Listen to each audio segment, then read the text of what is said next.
안녕하세요. 저는 5만원권 지폐를 보면 가끔 헛웃음이 터져 나오는 사람인데요. 거두절미하고 객관적인 요소부터 짚자면 저는 지방 출신이며 대학을 서울에서 다니는 바람에 상경했고요. 서울에 있는 4년대 대학 중에서 10손가락 안에 드는 곳을 나왔습니다. 학점 관리를 못해서인지 취업 준비가 미흡했던 탓인지 졸업 후에 그다지 좋은 직장을 잡지 못했고요. 제가 결혼하게 된 남편은 서울 바로 근교의 경기도 출신이며 최고 명문대 나온 인재였어요. 그리고 최고 대기업 들어간 사람이었고요. 서로의 존재도 모르고 접점 하나 없이 살았던 저희 두 사람이었는데 교회에서 인연을 쌓게 되었네요. 웃긴 건 둘 다 원래 교회 다니던 경우도 아니었단 거예요.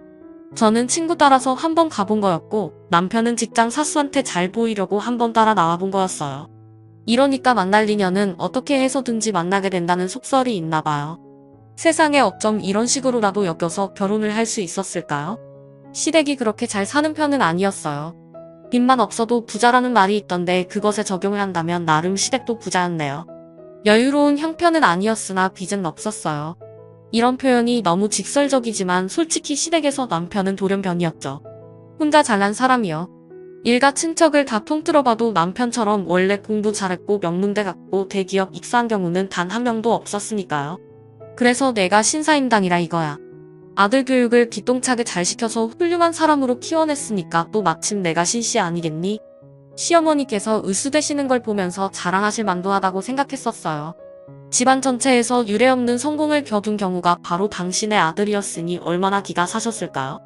그런데 아들 잘 키워낸 값을 당신은 꼭 받아야겠다 하시면서 저보다 더 조건 좋은 여자를 며느리로 드릴 수도 있건만 왜 당신께서 저를 허락해야 하는지 그 이유를 저보고 밝히라 하셨어요.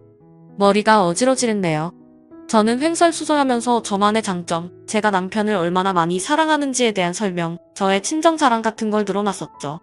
시어머니께서는 근엄한 표정으로 고개를 끄덕이시더니 이렇게 마무리를 지으셨었네요. 말하는 꼬라지를 보아하니 왜 면접에서 줄줄이 낙방하고 대기업 못 들어갔는지 알겠구나. 내 아들하고 지적 수준 차이가 많이 나네. 되는 대로 말을 뱉는 것 같은데 말 주변이 고급스럽지가 않아 기품이 없다고 해야 하나? 고귀함을 찾아볼 수가 없다고 해야 하나? 우리 집안 사람들은 태초부터 타고난 것이 이고고하고 꿋꿋한 자태인데 양반 집에 가풍이란 게 있지.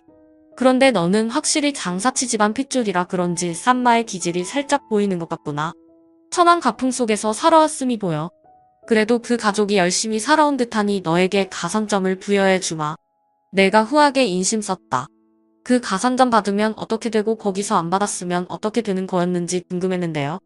어색하게 우느라 굿대여 여쭤봤었네요. 그래놓고 얼마 안 있어 결혼 날짜부터 잡혔다는 게 가장 웃기는 대목입니다. 시아버지께서 제 친정집안의 내력을 접하시곤 단박에 결혼 밀어붙이셨거든요. 하도 단호하게 결혼으로 이끄셔서 나머지 사람들은 모두 어리둥절하게 끌려가는 모양새였어요. 특히나 저의 콧대를 미리 팍 꺾어 놓으시고자 했던 시어머니께서 무척 멋져 하셨고요. 양반 집에 가풍 어쩌고 하시더니 남편의 여동생인 시누애를 보고 제가 처음으로 사람을 보면서 아 사람이 싼 티가 난다는 건 바로 저런 거구나 하는 생각이 들어서 좀 당황스러웠네요. 저희 집안은 가업을 이어왔어요. 대단한 건 아니고 식당인데요. 그 자리에서만 아주 오래 장사를 해온 덕에 유명세를 보유하고 있으며 하도 방송국에서 섭외 연락이 끊이지 않았기 때문에 여태까지 딱 2번 방송을 탄 적이 있는 가게랍니다. 그런 홍보 없이도 원래 장사 잘 되어왔네요. 그리고 또 외삼촌 가족들이 전통시장에서 분식 가게를 하는데 거기도 나름 유명해요. 주말이면 대기줄이 끝도 없이 늘어져 있고요. 자잘하게 장사를 하는 집까지 따지면 더 많아져요. 신과 외가 가리지 않고 장사해서 돈 버는 사람들이 포진해 있네요. 이유가 있어요. 왜냐하면 그런 사람들끼리 만나서 결혼을 이어왔기 때문이죠. 아무래도 통하는 구석이 있어서 그런가 봐요. 제가 늦둥이라서 저는 위로 나이 차이 꽤 나는 오빠가 있는데요. 고3 때 입시를 망쳤던 오빠는 재수를 했어요. 1년간의 재수 생활을 마치고 또 수능을 봤던 오빠는 저한테 와서 이렇게 말했죠. 식당은 내가 물려받아야겠다. 너는 앞으로 코피 터주도록 공부 열심히 해서 좋은 대학하고 좋은 직장 들어가고 포함나는 사무직 남자 만나서 결혼해라. 분명히 명문대 갈 거라고 큰 소리 쳤던 인간이었는데 식당은 절대 근처도 안 기웃거릴 거라고 했으면서 갑자기 왜 이러나 했네요. 저는 코올릭의 초등학생이었는데 저한테 그렇게 말해봤자 뭘 알아듣나요? 그래서 오빠의 말에 시큰둥하게 반응했는데요. 그날 밤 부모님께서 오빠를 쥐잡듯이 잡으시는 걸 듣고 숙연해졌죠. 오히려 장문보다 시험을 더 못 보다니 내가 이러고도 사람 새끼냐면서 엄마가 엉엉 우시는 소리가 들려왔고 아빠는 한숨을 크게 내쉬면서 오빠 보고 군대나 일찍 다녀오라고 하셨어요. 오빠가 그간 재수 생활하느라 힘들었으니 좀 놀다가 입대하겠다고 하자 그 즉시 아빠는 이웃집에 가서 바리깡을 구해오셨습니다. 그 늦은 시각에 말이에요. 이웃집이 애견 미용실을 운영하던 집이어서 개털 깎는 바리깡이 집에 있었다던데 아빠가 그걸 가져오셨다는 게 지금 생각해도 너무 황당해서 웃음이 나오네요. 군대 간 오빠가 없는 조용한 집에서 저는 왠지 모를 압박감이 느껴져서 공부를 열심히 하게 되었죠. 제가 서울로 대학을 가게 됐을 무렵에 오빠는 식당 일을 본격적으로 배우고 있었고요. 훗날 식당을 물려받을 각오와 포부가 있는 여자를 만나더니 결혼까지 골인했어요. 제 새언니인데 저만 보면 한동안 계속 서울에 계실 거죠? 내려오실 건 아니죠? 식당 일에 관심 없는 거 맞으시죠? 네. 이런 질문을 제 귀에 대고 속사포로 뱉는 사람에 제가 얼마나 난감했었는지 몰라요. 가업 있는 거에 하등 관심이 없다고 말을 하고 또 하고 아주 돌림놀이를 불러줘도 새언니는 의심스러운 눈초리를 거두지 않았어요. 정작 오빠는 별 생각도 없던데 왜 새언니가 그리 굴었던 것인지. 아무튼 제가 결혼할 것 같다는 소식이 전해지자 가장 발벗고 나서서 저의 결혼에 적극 찬성을 했던 인물이 바로 새언니랍니다. 시댁에서는 친아버지가 친정에서는 새언니가 작정하고 빠른 결혼 추진을 주장하는 인물이 하나씩 있으니 번갯불에 콩 구워 먹듯 결혼이 성사되어 버렸던 거예요. 남편이랑 서로의 조건을 마음에 들어 했었고 되게 뜨거운 연애는 아니었으나 어쨌든 결혼 상대로는 서로를 괜찮아했기에 불만은 없었는데요. 과정이 좀 갑작스러웠기에 얼떨떨한 건 확실히 있었던 것 같아요. 남편은 옛날부터 집안에서 혼자 공부머리가 좋았기 때문에 아무도 날 이해 못해라는 생각을 가지고 살아왔어요. 너무 혼자 잘나도 그런 애로사항이 있더라고요. 식구들 사이에서 자기만 이방인이라는 느낌이 계속 들었나 봐요. 그래서 뭔가 비유를 하자면 고슴도치라고 할까요? 은근하게 나를 세우면서 너는 날 몰라 이렇게 구는 경향이 있었어요. 저는 워낙에 너는 너고 나는 나다 이런 성향이 있는 사람이라서 남편의 그런 면모에 타격을 받지 않았어요. 그러거나 말거나였죠. 하지만 시댁 사람들은 남편한테 은연중에 서운함을 많이 받고 살아왔던 모양이에요. 같이 부대끼면서 정을 나누고 싶어하는 게 시댁의 특성이었는데 남편이 무뚝뚝하니까요. 대기업 입사에서도 용돈만 딱 드리는 게 끝이었대요. 그걸로 도리를 다한다고 남편은 생각했으나 시댁의 입장은 달랐어요. 기껏 뼈 빠지게 남부럽지 않은 인물로 키워놨으면 응당 살가움보다 미 돌아와야지. 가족하고 시간도 더 보내고 여가 시간도 가족들하고 쓰고 그래야 할 텐데 맨날 멋져가고 회사 일이나 하고 에휴 아들 잘 키운갑 신사임당 활동비 그건 앞으로 며느리한테 정산 받아야겠다. 나한테 다른 수가 있겠니? 예. 며느리요? 저요? 제가 뭘 어떻게 정산을 해드려야 하는 걸까요? 어머님 너는 내 아들보다 일도 적게 하고 한가롭잖니? 그러니까 내가 앞으로 내 시댁 식구들을 살뜰히 보필하고 주말이나 어디 때가 되면 좋은 곳에도 데려가고 늘 시댁 식구들이 심심하게 지내고 있는 건 아닌지 살피면서 온 정성과 신경을 다 쏟는 게 며느리로서 할 둘이 아니겠어? 응당 며느리란 출가 외인으로서 더 이상 자기 친정에 관리할 게 아니라 자기 시댁에 한 몸을 바쳐야 한단다. 시댁의 공식적인 동명, 그게 바로 며느리인 거야. 저는 그 순간에 분명 둘 중 하나일 거라고 생각했어요. 저의 귀가 이상하거나 시어머니께서 정신이 이상하거나 조선시대에서 태어나셨어야 할 분이 대한민국에서 잘못 태어나셨구나 하는 생각만 들고 말문이 막혀서 말 한 침만 삼키고 있는데 시어머니께서 어깨를 쫙 펴시더니 근엄하게 말씀을 맺으셨어요. 심사임당 시어머니를 둔 며느리라면 그것에 자부심을 가지고 앞으로도 성의껏 봉사하길 바란다. 누구보다 훌륭한 내 아들을 제가 쓰면 너도 내 목을 다해야지. 진짜 신사임당도 들으면 무덤에서 깜짝 놀라 벌떡 일어나지 않을까 싶었네요. 그만큼 시어머니께서는 당신이 이 시대의 신사임당이며 저는 종려님을 여러 차례 그날 강조하셨어요. 어차피 제가 시댁에 들어가서 살 것도 아니니까 남편이랑 둘이서만 잘 살아야겠다. 최대한 시댁과는 교류 없이 잘 살아야겠다. 이런 다짐을 몰래 했었네요. 신혼집은 전세로 얻었어요. 서울 동작구에 있는 역사권 아파트였고요. 조금 아담한 평수, 깔끔하게 빠진 내부 구조, 고층에서 보이는 멋진 전망, 이런 조건들이 다 마음에 드는 곳이었죠. 남편은 출퇴근 동선, 주차 공간 확보 이런 거에만 관심이 있었지만 저는 깨끗하게 관리하는데 어렵지 않은 집인지 이런 부분에 관심이 많았어요. 위생청결 구역관리 이런 것들은 제가 어렸을 때부터 자연스럽게 익혀온 것들이었고 머리에 박혀 있었거든요. 제가 어떤 스타일의 부모님 아래서 유년 시절을 보내왔는지 감이 잡히시죠? 저희 오빠도 때마다 욕실 청소하고 냉장고 청소 싹 다 하면서 자라왔으니 말 다 했습니다. 자, 그런데 이제 이런 저에게 엄청난 시련이 닥치게 됩니다. 우선 남편하고는 크게 별일 없었어요.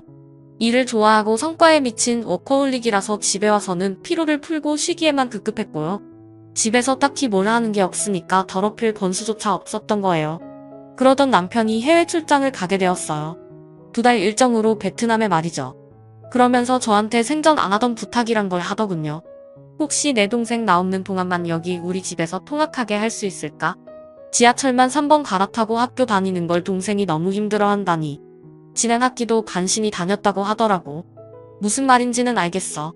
그런데 이미 학기 시작한 거 아니야? 학교 잘 다니고 있을 텐데 굳이 왜 환경을 바꾸려고 해? 나랑 살면 불편해할 텐데. 나는 그게 걱정인 거야. 아니야, 그런 걱정 안 해도 돼. 왜냐하면 내 동생이 먼저 간절히 부탁해서 내가 너한테 말 전달하는 거야. 내 동생 작은 방에서 몇 주만 지내게 해주면 안 될까? 참고로 신우이는 대학에 대해 줄줄이 꿰고 있지 않은 이상 서울에 그런 대학도 있었다고 싶은 곳에 재학 중이었어요. 그때가 졸업 전 마지막 학기였고요. 조금 놀라운 거라면 거기를 재수해서 들어갔다는 점이 있었네요.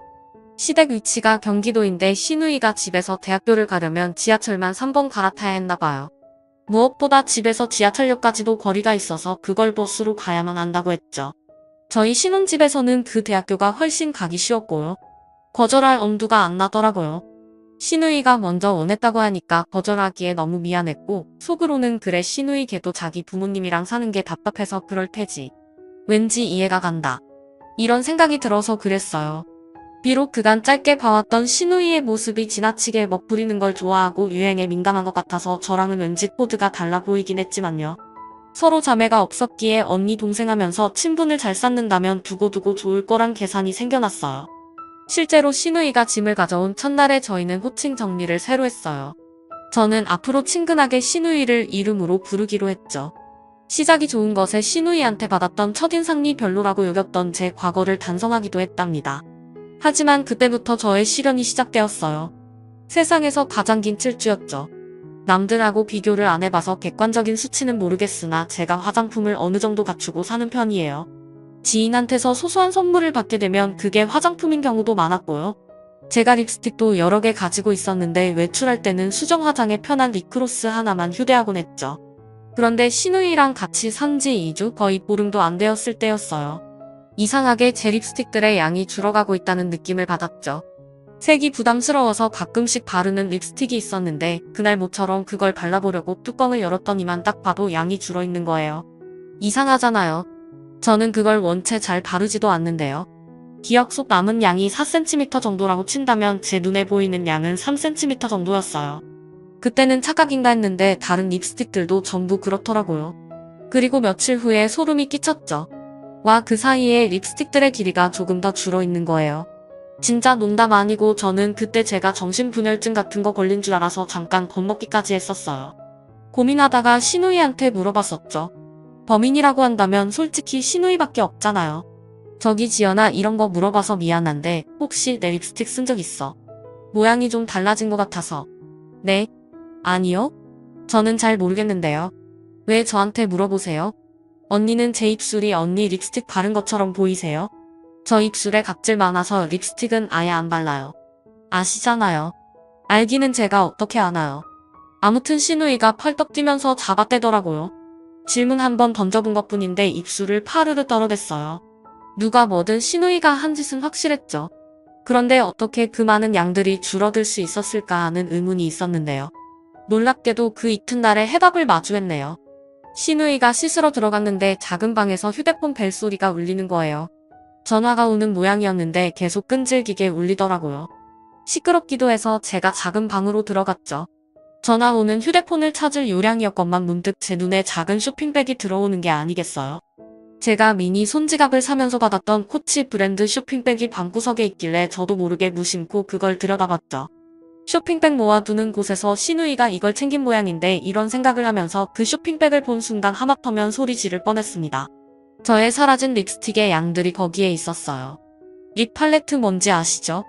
여러 가지 립스틱 색상이 들어있는 거요. 신우이가 핸드메이드로 그걸 만든 거예요. 6칸짜리 립 팔레트를 3개 만들었더군요. 팔레트마다 포스트잇으로 메모가 붙여져 있었는데 새로 구매한 내 립스틱들 너랑 나눠 쓰고 싶어서 조금씩 덜었어. 이렇게 적혀져 있었고요. 자기 학교 친구들한테 립 팔레트를 하나씩 주려고 했었나 봐요. 네임펜으로는 팔레트 겉면에다가 정성스럽게도 샤넬 코코샤인, 아르마니지오, 맥데비싱 이런 식으로 립스틱 이름들을 적어놓은 모양새였고요. 제 립스틱들을 조금씩 잘라다가 소분해서 이런 걸 만들었다는 게 너무 어처구니가 없었고 말문이 막혀서 정신도 멍했어요. 그런데 이미 벌어진 일, 어차피 오래 동거할 것도 아니고 한 가족인데 괜히 들추지 않는 게 이득이다 싶어서 아무 말도 안 했어요. 그런데 시누이가 손버릇 자체가 나쁘더군요.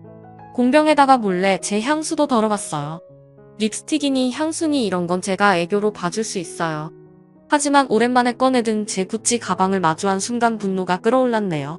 제가 포인트 컬러로 매치하려고 빨간색으로 구매했던 크로스백이었는데요. 시누이가 저 몰래 그걸 메고 나갔다가 하필 뭘 묻혀왔던 모양이에요. 오염 묻은 것까진 가방 쓰다 보면 그럴 수 있잖아요. 시누이가 저한테 가방 메고 나갔다가 더러워졌다고 말했다면 그냥 넘어갔을 거예요. 하지만 시누이는 오염된 부분 위에 빨간 매니큐어를 덧칠하는 만행을 저질렀네요. 상식적으로 어떻게 그런 조치를 취할 수 있었을까요? 가방을 쥔 제 손이 덜덜 떨려왔어요. 지난 기간 동안 시누이를 참고 지냈던 순간들이 제 눈앞을 파노라마처럼 스쳐갔죠.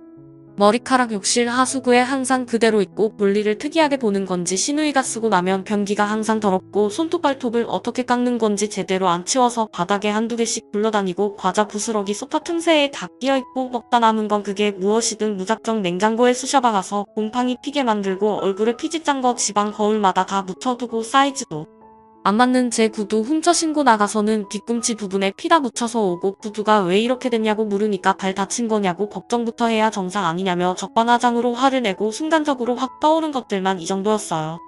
압축하고 압축한 게 이 정도였으니 제가 눈이 돌아갈 만했죠. 지연아 너 해도 너무한 거 아니야? 내가 어디까지 용인해줘야 돼. 난 내가 유별나게 깔끔 딴다고 생각 안 해. 네가 지저분한 거지게다가 내 물걸로 어디까지 손대고 망쳐놓을 셈이야. 네가 양심이 있다면 이렇게 행동할 수는 없다고 생각해. 양심이라뇨? 언니야말로 너무하시네요. 언니는 다 가졌으면서 저한테 조금 더 손해보기 싫어서 꼭 이렇게 발작하셔야겠어요? 뭐? 발작? 내가 뭘 다 가졌다고 그러는 거야? 이해가 안 돼. 지금 언니 제 입을 통해 꼭 확인받고 싶으셔서 겨우처럼 구는 거 제 눈에는 다 보이는데 그냥 속어 넘어가 드릴게요. 제가 다 말씀드리겠다고요. 언니는 화장품도 많고 가방도 많고 신발도 많으시잖아요. 보수 제품은 하나도 없고 그거 다 브랜드잖아요. 언니가 지하 상가에서 쇼핑해야 하는 제 처지를 생각이나 해보셨어요?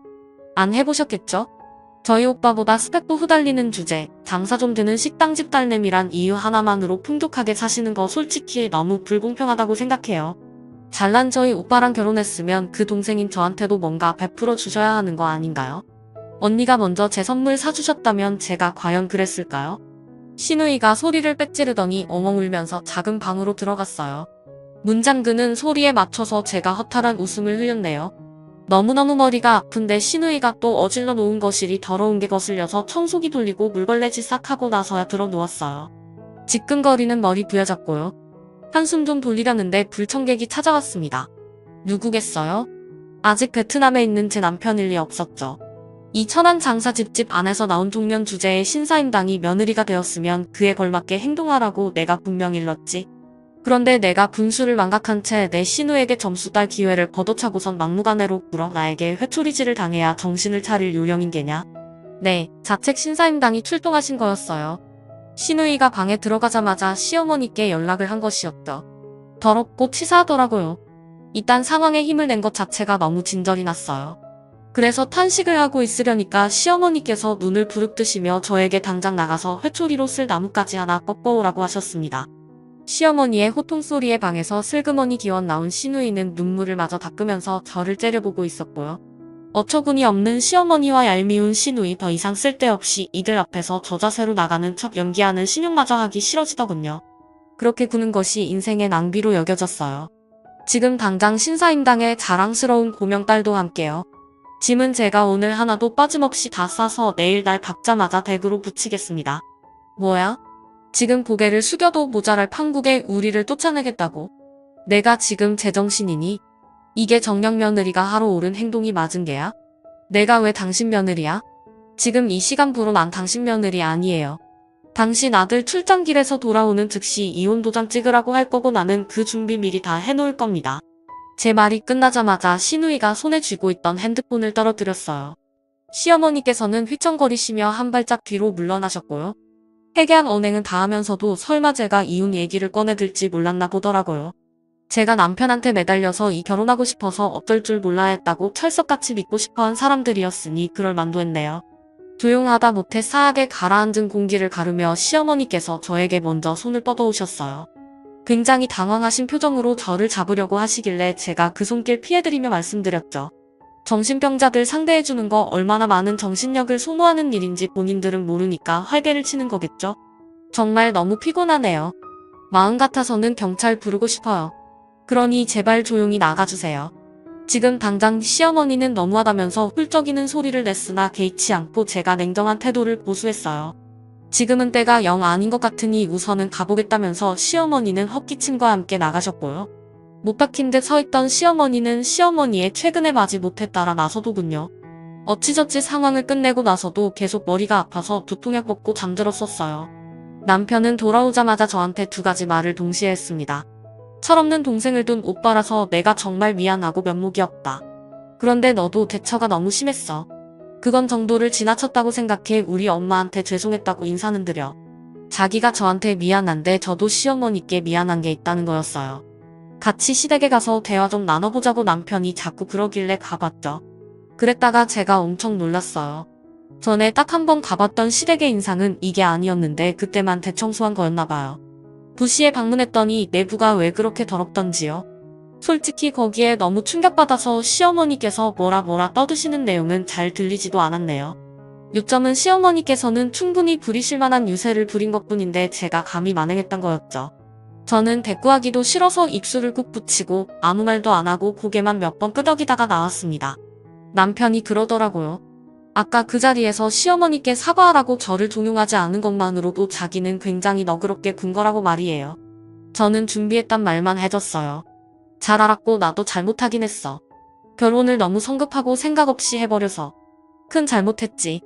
이제라도 잘못을 만회하고 싶어. 그러니까 이혼하자. 여기까지만 하고 갈라서는 게 서로에게 추해지지 않을 좋은 기회라고 생각해. 남편이 화들짝 놀라면서 저를 붙잡았으나 저는 냉담이 뿌리쳤어요. 당장 쓸 짐 챙겨서 시댁으로 가라 그랬습니다. 신혼집은 당연히 바로 정리할 건데 그 남은 짧은 기간 동안은 저 혼자 살고 싶다 했어요. 절대로 저랑 이혼도 못하고 자기 부모님 집에 들어가 사는 것도 못한다면서 남편은 길길이 날 뛰어댔죠. 그러거나 말거나 저는 이혼할 거고 빠른 신혼집 정리부터 들어갈 거라 해줬네요. 여지를 주지 않은 거죠. 상황이 거기까지 치닫자 남편 제 친정으로 갔습니다. 식구들 앞에서 남편이 머리 숙이고 사죄하면서 이혼을 막아달라고 빌었대요. 제가 세심하지 못한 놈인 거 스스로 너무 잘 압니다. 그래서 모든 걸 망쳐놨어요. 저는 제 와이프 말고는 저를 포용해줄 사람이 다시는 없을 것도 압니다. 한 번만 더 기회가 주어진다면 정말 잘할 자신 있습니다. 친정 식구들이 모두 난감해하던 와중에 단 한 사람만이 머리를 굴리고 있었죠. 새언니. 제가 신혼집 정리하면 직장도 정리하고 내려올 거라 생각했나봐요. 아주 거품을 그 자리에서 제 이혼을 반대했다네요. 아니 생각할수록 저희 새언니 너무 웃기지 않나요? 당시에는 새언니에 대해 별로 생각 없었는데 곱씹은 이가 가장 웃긴 사람이 새언니 같아요. 제 부모님한테 제발 사위를 용서하시라면서 자기가 빌었어요. 자기가 뭔데 그랬을까요? 그리고 나선 저한테 전화해서 설득까지 했었죠. 그만한 조건의 남자가 또 어딨어요? 세상 어디에나 이상한 사람은 있어요. 그 사람이 마침 아가씨의 시댁에 모여 있었을 뿐이라고요. 아주 열변을 토하더라고요. 새언니의 노력이 가상해서 제가 마음을 돌린 건 아니었고 남편이 눈시울을 붉히면서 저랑 이혼하고 싶지 않다고 자기 진심을 재차 어필하길래 거기에 누그러졌네요. 저희 부부 시어머니, 시누이 이렇게 넷이서 회동했습니다. 신혼집에 부르기는 싫었고 그 시댁에 들어가기는 더 싫었으므로 카페에서 모였죠. 시누이는 분하단 듯이 씩씩거리면서도 저한테 사과를 했어요. 저는 그 억지 사과를 애써 받아줬죠. 문제는 그분이셨네요. 퇴발하지 못한 일이 들어서 신사임당의 치엄한 역사가 무너지려 하는구나. 시어머니께서 놀랍게도 진심으로 통안하고 계셨어요. 제가 와 끝판왕이다 싶어서 고개를 살짝 젓고 있는데 제 옆에선 남편이 인상을 팍 쓰더니 이렇게 말했습니다. 신사임당이요? 엄마가 신사임당이라고 말씀하시는 거예요. 저 초등학교 때 다단계에 빠지셔서 살림 내팽개치시고 다 말아드시고 저 중학교 때 아버지랑 싸우셨던 이유로 장기 가출 습관적으로 하시고 그래서 제가 학업이랑 살림 동생 돌보기 다 했었죠. 저 고등학교 때 제 입시를 위해 용한 부적을 얻어오시겠다고 하더니 전국 팔도 산이란 산은 다 타고 다니시면서 즐거이 산악회 활동만 하시고 일단 제 학창시절은 돌아보면 이러했는데 도대체 어느 시점에서 스스로를 신사임당이라 생각하시게 된 거예요. 그러자 시어머니께서는 아무런 항변도 못하셨답니다. 시누이는 민망한지 계속 목을 가다듬으면서 시선을 딴 데로 돌렸고요. 남편의 얘기에 저도 얼마나 어이가 없었던지 몰라요. 과거에 그래 놓고선 자기 아들이 명문대 입학, 대기업 입사하니까 갑자기 신사임당이랑 감투를 쓰다니 그걸로 며느리를 압박하다니. 그토록 뻔뻔한 분이 계신다는 게 놀라웠네요. 자리를 먼저 박차고 일어선 건 시어머니셨는데 천하고 기만세 며느리 때문에 아들과 싸이 틀어져 속상하다며 눈을 흘기시고 떠나셨어요. 근데 그렇게 하면 제 마음이 약해져서 먼저 숙이고 들어갈 줄 아셨나봐요. 몇 주가 지나서부터 무척 저를 찾으시다군요. 복덩이에 왜 이렇게 전화를 안 받았니? 오늘은 뭐 특별히 바쁜 일이라도 있었나봐. 복덩이라니요? 종년이라 칭하실 땐 언제고요? 손바닥 뒤집듯이 태세를 바꾸신 시어머니의 태도에 쓴 웃음이 지어졌네요. 알고 보니 시아버지께서 시어머니께 무척 뭐라고 하셨대요. 거기처럼 알짜배기 부자인데다가 믿을 구석 많은 집안도 또 있을까? 그런 가치를 몰라보고 왜 귀를 누르려고 들었어? 귀를 누른다고 해서 그게 눌러질 것 같아? 수십 년째 가업이어온 집안에서 그런 허약한 귀가 태어났으리라고 꿈깨 이협했네야. 언제 정신 차릴 거야? 그래서 시어머니께서는 주눅이 드셨던 거죠. 당연하다면 당연하게도 시어머니와는 거리를 많이 두고 지내게 됐답니다. 애가 타셨는지 이러한 저런 수를 쓰시기도 했는데 다 무용지물이었죠. 원래 자기 가족한테 애틋함 없고 무뚝뚝한 남편이 저에게 협조를 아주 잘해주었고요. 그리고 시누이 대학 졸업하고 취업 전선에 뛰어들고 보니까 현실 감각이란 게 생겼나봐요. 예전에는 자기가 너무 철이 없었다면서 눈물 콧물 흘려가며 저에게 호소를 해왔어요. 친하게 잘 좀 지내자고 하더군요. 저한테 어찌나 살랑거리던지요. 남매간의 우애가 대단치는 않아도 남편이 자기 여동생을 그래도 챙기려고 드는 편이기에 시누이랑 의절은 안 했어요. 의도한 적은 한 번도 없었으나 어쩌다 보니 시댁 쪽을 꽉 잡고 사는 며느리가 되어버렸네요. 이래서 사람 일은 한 치 앞도 모르는 거라고 하나 봐요. 제 이야기 들어주신 분들의 앞날이 술술 풀리길 바라면서 이만 마치겠습니다. 여러분 사연 댓글에 응원과 현명한 조언 부탁드려요. 좋아요와 구독은 저에게 큰 힘이 됩니다. 오늘도 좋은 일 가득하세요.